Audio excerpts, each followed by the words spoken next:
আসসালামু আলাইকুম। দেশামার টিভি সংবাদে সবাইকে স্বাগত জানাচ্ছি। আমি জিহাদ হাসান।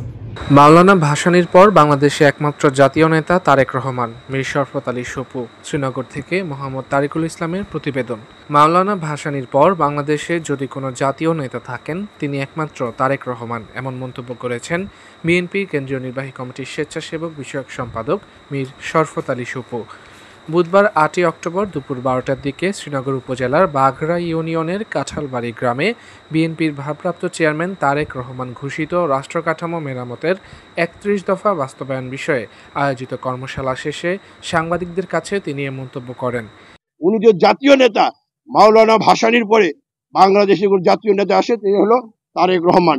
সে ওনার বক্তব্যের মাধ্যমেই সেটা স্পষ্ট ফুটে উঠেছে। উনি প্রতিটি বক্তব্য, প্রতিটি কথায় সুন্দরভাবে জবাব দিয়েছে। বিবিসি দুজন সাংবাদিক উনি মুখোমুখি করেছেন।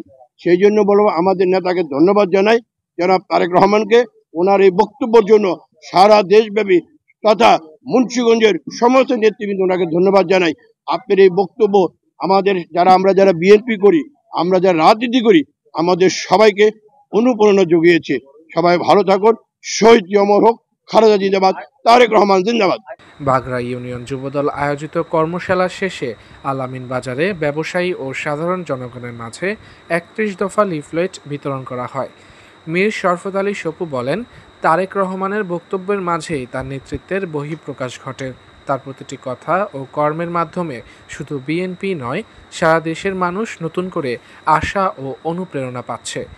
এ সময় উপস্থিত ছিলেন মুন্সিগঞ্জ জেলা বিএনপির আহ্বায়ক কমিটির সদস্য আওলাদ হোসেন উজ্জ্বল ও জসিম মোল্লা, জেলা মহিলা দলের সভাপতি সেরিনা আক্তার বিনা, শ্রীনগর উপজেলা মহিলা দলের সভাপতি আলভিনা রফিক, জেলা যুব দলের যুগ্ম আহ্বায়ক প্রিন্স নাদিম, জেলা নারী ও শিশু অধিকার ফোরামের সাংগঠনিক সম্পাদক মাহমুদ হাসান ফাহাদ, বিএনপি ও অঙ্গ সংগঠনের নেতৃবৃন্দ। মোহাম্মদ তারিকুল ইসলাম, দেশামার টিভি।